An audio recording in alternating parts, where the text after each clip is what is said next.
नमस्कार साथियों, महर्षि वाल्मीकि के द्वारा लिखी गई रामायण में सुंदरकांड के अंदर हनुमान जी को संबोधित करते हुए उन्होंने एक श्लोक लिखा है जो कि इस तरह से है कि यस्य त्वेतानि चत्वारि वानरेन्द्र यथा तवः धृति दृष्टिर्मतिर्दाक्षम सा कर्म शून्य सीदति। इस श्लोक के अंदर महर्षि वाल्मीकि जी ने बताया है कि सफलता प्राप्त करने के लिए किस तरह से हमारे को उसके अनुसार कार्य करना पड़ता है, उसकी दिशा में लक्ष्य की दिशा को निर्दिष्ट करने वाली दृष्टि को अपनाना पड़ता है, किस तरह से हमें योजना बनानी पड़ती है और किस तरह से हमको उस कार्य में निपुणता लानी होती है, उसके बारे में उन्होंने बताया है।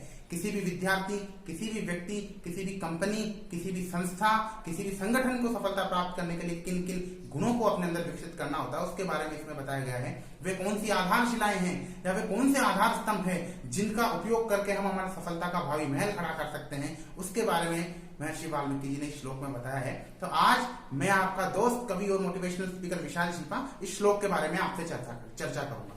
साथ ही इसमें महर्षि वाल्मीकि जी कहते हैं कि यस्य त्वेतानि चत्वारि वानरेन्द्र यथा तवः धृतिर्दृष्टिर्मतिर्दाक्ष्यम सा कर्म शून्य सीदति। इसका अर्थ उन्होंने बताया है कि वो हनुमान जी महाराज को संबोधित करते हुए कहते हैं कि हे वानरों में इंद्र के समान हनुमान जी महाराज, जिस भी व्यक्ति में आप ही की तरह ये चार गुण होंगे, धृति, दृष्टि, मति और दक्षता, वह निश्चित रूप से सफलता को प्राप्त करेगा। बिना सफलता प्राप्त करे हुए अपने कर्मों से कभी विमुख नहीं होगा। साथियों, यहाँ चार गुण बताए गए हैं, धृति, मति, दृष्टि और दक्षता। इसमें धृति जो है उसको हम जोड़ेंगे मिशन से, दृष्टि को जोड़ेंगे विजन से, मति को जोड़ेंगे स्ट्रेटेजी से और दक्षता को जोड़ेंगे अपन वैल्यूज से। तो मिशन, विजन, स्ट्रेटेजी और वैल्यू, ये चारों ही गुण जो होते हैं किसी भी कंपनी, किसी भी संस्था या मैं तो कहता हूं एक व्यक्ति के व्यक्तित्व बनने के लिए भी बड़े आवश्यक होते हैं। तो आइए बात करते हैं। इनमें पहला गुण बताया है धृति। साथियों, धृति का अर्थ बताया गया है धारण करना, धीरज रखना, ग्रहण करना, लेकिन यहां मैं इसका अर्थ बताऊंगा मजबूत नींद से। दोस्तों, हमारा आने वाला कल कभी हमारे हाथ से भिन्न नहीं हो सकता। मैं यहां बैठा बैठा इस बात की कल्पना नहीं कर सकता कि कल जब मैं नींद से जागूं तो सर्वश्रेष्ठ क्रिकेटर बन जाऊं या सर्वश्रेष्ठ गायक बन जाऊं या कोई राजनेता अभिनेता बन जाऊं या प्रशासनिक अधिकारी बन जाऊं या जो सपना या जो लक्ष्य मैंने निर्धारित कर रखा है एक नींद से जागूं और वो मेरा पूरा हो जाए। ऐसा नहीं हो सकता साथियों, क्योंकि इस नेचर के पास, इस प्रकृति के पास, परम शक्ति जो इस दुनिया को चला रही है उसके पास एक ऐसी मशीन है, उसमें उसने एक ऐसा सॉफ्टवेयर डाल रखा है जिसमें कर्म के रूप में हमारे इनपुट जाते हैं और उन कर्मों के परिणाम के रूप में आउटपुट निकल के आते हैं और वही आउटपुट जो रहता है उसे हम हमारा भाग्य या किस्मत मान लेते हैं। तो जिस भाग्य या किस्मत को हम बदलना चाहते हैं, जिस प्रकार का या जिस हमारी स्वेच्छा से जो हम किस्मत या भाग्य को लाना चाहते हैं, उसी के अनुसार हमारे को इनपुट के रूप में कर्म भी देने होंगे। सुखद भविष्य के लिए हमारे को सुखद भविष्य के अनुसार आज कर्म करने होंगे और कल जो सफलता हम प्राप्त करना चाहते हैं या भविष्य में हमें जो सफलता मिले या हमारे स्वप्न पूरे हो, उसके लिए आज जिस तरह से हम कार्य करते हैं असल में उसी को कहा जाता है मिशन। और ये मिशन सभी के जीवन में होना जरूरी है। बिना मिशन के जीवन बेलगाम घोड़ों की तरह हो जाता है, तो कहीं भी भागते हैं। मिशन की लगाम जब जीवन के घोड़ों में लगती है तब जाकर वो लक्ष्य को निर्धारित करने वाले रास्ते पर जाते हैं और हमें लक्ष्य मिलता है। दूसरा गुण जो इसमें बताया गया है साथियों, वो बताया गया है दृष्टि। दृष्टि का अर्थ यहाँ आंखों की रोशनी से नहीं है। दृष्टि का सीधा सीधा अर्थ है मन की आंखों से, जो उचित लक्ष्य को निर्धारित करती हो, उचित लक्ष्य को प्राप्त करने का जो रास्ता है केवल उसी को ही देखती हो, लक्ष्य से कभी नहीं भटकती हो।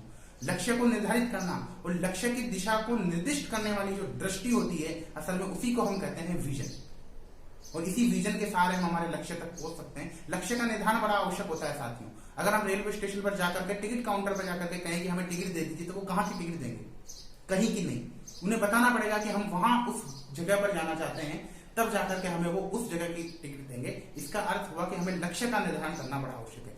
अच्छा, उस जगह की टिकट देने के बाद भी हम किसी भी ट्रेन में नहीं बैठ सकते। जो ट्रेन हमारे गंतव्य स्थान तक जा रही होगी हमें उसी को ही पकड़ना पड़ेगा। इसीलिए लक्ष्य का निर्धारण भी करना जरूरी है और लक्ष्य की तरफ जाने वाले रास्ते को पहचानना भी जरूरी है। जब हम किसी भी बस या ट्रेन का निर्धारण कर लें या टिकट ले लें अपने गंतव्य स्थान तक का, तो हमें उचित ट्रेन या बस में बैठना होगा, जब ही हम वहां पहुंचेंगे। ये होता है विजन के द्वारा। हमारे को मिशन और विजन असल में यही होते हैं। मिशन का अर्थ है हमने हमारा गंतव्य स्थान या हमारी सफलता या लक्ष्य को निर्धारित कर लिया। विजन का अर्थ होता है वहां तक पहुंचने के रास्ते को हमने अपना लिया। और अगर लक्ष्य निर्धारण के अंदर मैं बात करूं कि किससे हमें सीख लेनी चाहिए, तो महाभारत के पात्र हैं अर्जुन, उनसे हमें सीख लेनी चाहिए। बचपन में जब गुरुकुल के अंदर गुरु श्रेष्ठ द्रोणाचार्य ने एक पेड़ों के झुरमुट के बीच में एक यंत्रवत पक्षी लटका दिया और सभी को कहा कि इसकी आंख के ऊपर आपको निशाना लगाना है। और सबसे पूछा, जब सबने मतलब तीर संधान करा, शर संधान करा, तो उनसे पूछा कि आपको क्या क्या दिखाई दे रहा है। तो कई ने तो कहा कि हमें पेड़ दिखाई दे रहे हैं, कुछ ने बोला कि हमें आसमान दिखाई दे रहा है, कुछ ने कहा कि पक्षी लटका हुआ दिखाई दे रहा है पत्तियों के बीच में। लेकिन जब अर्जुन से पूछा गया तो अर्जुन ने ये कहा कि मुझे कुछ दिखाई नहीं दे रहा, मात्र उस लटके हुए कुछ दिखाई नहीं दे रहा, मुझे केवल उस पक्षी की आंख दिखाई दे रही है। ये लक्ष्य निर्धारण होना चाहिए। लक्ष्य निर्धारण की दृष्टि ऐसी होनी चाहिए कि हम उससे भटक ही नहीं पाए, पूरी दुनिया नगण्य, केवल हमें हमारा लक्ष्य ही दिखे। इतना जुनून, इतना जज्बा हमारे अंदर आना चाहिए, ऐसी दृष्टि हमारी होनी चाहिए, ऐसा विजन हमारा होना चाहिए जो कि हमारे मिशन को स्पष्ट रूप से हमारे सामने रखते, ताकि हम उसे प्राप्त कर सकें। तीसरा जो गुण इसके अंदर बताया गया वो बताया गया मति। मति का अर्थ होता है साथियों बुद्धि, और बुद्धि से हम क्या करते हैं? निर्णय लेते हैं। निर्णय लेने की क्षमता को प्रभावित करती है हमारी बुद्धि। तो बुद्धि का प्रयोग हम निर्णय लेने के लिए करते हैं, और स्थिति और परिस्थिति के अनुसार हमेशा हम अपने बुद्धि का प्रयोग करते हैं, सही निर्णय लें। बुद्धि सदैव दूरदृष्टि से प्रकाशित भी होनी चाहिए। तो जिन परिस्थितियों के अंदर हम कौन सा निर्णय लेकर के उस निर्णय के अनुसार जो कार्य करते हैं, असल में उसे कहते हैं स्ट्रेटेजी, और यह होना हमारे जीवन में बड़ा जरूरी है। और परिस्थितियों के अनुसार निर्णय लेने के बारे में अगर आप किसी से सीखना चाहते हैं तो मैं आपको कहूंगा कि आप भगवान गणेश जी से सीखें। एक बार भगवान शंकर और माता पार्वती ने गणेश जी और उनके भाई कार्तिकेय जी को इस पूरी पृथ्वी का चक्कर लगाकर आने को कहा, और जो सबसे पहले चक्कर लगा करके आएगा वही विजेता होगा। जब ये प्रतियोगिता उनके बीच में रखी गई तो कार्तिकेय जी का वाहन था मोर।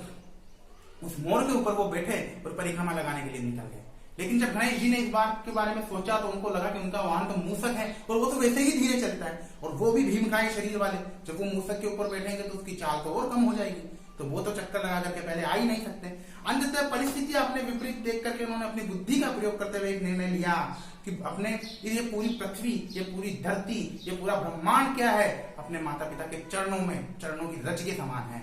तो उन्होंने उस परिस्थिति में निर्णय लेकर के अपने माता पिता के चारों ओर चक्कर लगाए, उनकी 7 परिक्रमाएं करी और उनके चरणों में बैठ गए कि हे माता पिता, हे भगवान, मेरे लिए तो पूरा संसार, पूरा ब्रह्मांड ही आपके चरणों की रज के बराबर है।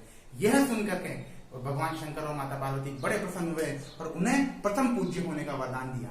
तो ये काबिलियत उन्होंने थी कि बुद्धि के अनुसार, बुद्धि का उपयोग करते हुए परिस्थितियों के अनुसार उन्होंने निर्णय लिया। और देख लो आज प्रथम पूज्य देवता, किसी भी मांगलिक कार्यक्रम के अंदर हम गणेश जी को ही सबसे पहले याद करते हैं। तो इसीलिए बुद्धि का उपयोग हमें हमेशा सही निर्णय लेने में करना चाहिए। अवसर पर हमें कभी नहीं चूकना है, इस बात का ध्यान रखना है। अवसर को पहचानते रहना है, और अवसर को किस तरह से पहचानना है? इस बुद्धि के द्वारा ही हमें अवसर को पहचानना है। अवसर से हम कभी चूक नहीं पाए। चौथा जो गुण इसके अंदर बताया गया वो बताया गया है दक्षता। दक्षता का अर्थ हो गया निपुणता। सफलता प्राप्त करने के लिए बड़ा ही गुण होना बड़ा जरूरी है। दक्षता का अर्थ यह है कि हम जिस क्षेत्र में सफलता प्राप्त करना चाहते हैं उस क्षेत्र में होने वाले कार्य में हम कितने निपुण हैं, और निपुण होना बड़ा जरूरी है। बिना निपुणता के हम आगे बढ़ ही नहीं पाएंगे। और निपुणता किस तरह से आएगी? अभ्यास से। अभ्यास से ही निपुणता हम प्राप्त कर सकते हैं। हमारे शास्त्रों में एक दुआ है, हिंदी का एक दुआ है, और उसमें ये लिखा गया कि करत करत अभ्यास से जड़मती होत सुजान, रस्सी आवत जात पर सिल पर पड़त निशान। आपने अगर कुओं से कभी पानी खींचा होगा तो कुओं की जो गिरनी रहती है, जो पुली होती है, उसके ऊपर रस्सी के निशान बन जाते हैं। वो रस्सी का निशान एक दिन में नहीं बनता, उसको खींचते रहते हैं, पानी खींचते रहते हैं, उस पर निशान बन जाते हैं। जहां हम घड़े रखते हैं तो घड़े का नीचे का जो शेप होता है, आकार होता है, वो वहां बन जाता है।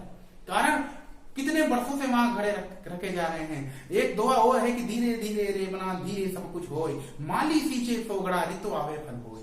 अभ्यास, प्रयास, ये बहुत बड़ी चीज होती है। माली कितना प्रयास करता है, पानी देता है, तो उससे एक दिन में फूल नहीं निकल आ जाते, एक दिन में फल नहीं आ जाते। उसको उसकी ऋतु आने का इंतजार करना पड़ता है, पूर्ण परिपक्व पौधे को होने देना पड़ता है। और किसी ने ऐसा भी कहा है कि अगर मुझे 1 घंटे के में एक किसी पेड़ को काटने का काम मिले, ना 1 घंटे से 1 सेकंड भी कम, ना 1 घंटे से 1 सेकंड भी ज्यादा, तो 50 मिनट 55 मिनट तक तो मैं अपनी कुल्हाड़ी की धार ही तेज करूंगा। कुल्हाड़ी की धार तेज करना का मतलब है अपने कार्य में अभ्यास के द्वारा निपुणता लाना, और उस निपुणता के द्वारा हम जो कार्य में गुणवत्ता उत्पन्न करते हैं, असल में उसे ही कहते हैं वैल्यू।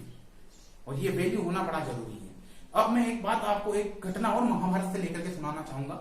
गुरुकुल में जब सभी राजकुमार गुरु श्रेष्ठ द्रोणाचार्य से शिक्षा प्राप्त कर रहे थे, जब रात्रिकालीन समय के अंदर भीम चुपचाप से सबको सो जाने के बाद उठते, रसोई घर में जाते और भोजन करना शुरू कर देते। इसी तरह से एक रात में जब अर्जुन की नींद टूटी, उन्होंने देखा कि भीम भैया आखिर गए कहां। जब वो ढूंढते हुए उन्हें गए तो रसोई के अंदर गए। रसोई के गेट जब किवाड़ जब उन्हें खुले मिले, तो रसोई का दरवाजा उन्हें खुला मिला, तो वो उसके अंदर गए। वहां देखा तो भीम भैया बैठे बैठे भोजन कर रहे अंधेरे में, और वो भोजन का कोर उनके हाथ में आता और सीधा मुंह के अंदर जाता, न कभी नाक में लग रहा है, न कभी कान, न कभी आंख, सीधा मुंह में। उन्होंने भीम भैया से पूछा कि भीम भैया इतने रात को इतनी अंधेरे में आप भोजन कर रहे हैं और वो भोजन का घास सीधा आपके मुंह में कैसे जा रहा है? तो उन्होंने पलट के अर्जुन को कहा कि अभ्यास अर्जुन, अभ्यास, अभ्यास से मैं इसमें निपुण हो चुका हूँ। मैं रोज रात को यहाँ आकर के भोजन करता हूँ अंधेरे में, और इसी तरह से भोजन करता हूँ कि मेरा हाथ जो है सीधा मेरे मुख के अंदर जाए ग्रास को लेकर के। तो अर्जुन के दिमाग में ये बात बैठ गई कि अभ्यास से ही किसी भी कार्य में निपुणता लाई जा सकती है। और उसके बाद आप जानते हैं उनका अभ्यास श्रेष्ठ धनुर्धर बनकर के, उस युग के श्रेष्ठ धनुर्धर बनकर के वो आए हमारे सामने। आज तक वैसा वीर इस दुनिया में पैदा नहीं हुआ। तो साथियों, महर्षि वाल्मीकि जी ने यही बातें हमें बताई हैं, धृति, दृष्टि, मति और दक्षता, जिनको अपन कहेंगे मिशन, विजन, स्ट्रेटेजी और वैल्यूज। ये चारों चीजें जिसके जीवन में होती हैं वह जरूर सफलता प्राप्त करता है, और सफलता प्राप्त करे बिना अपने कर्मों को नहीं छोड़ता है।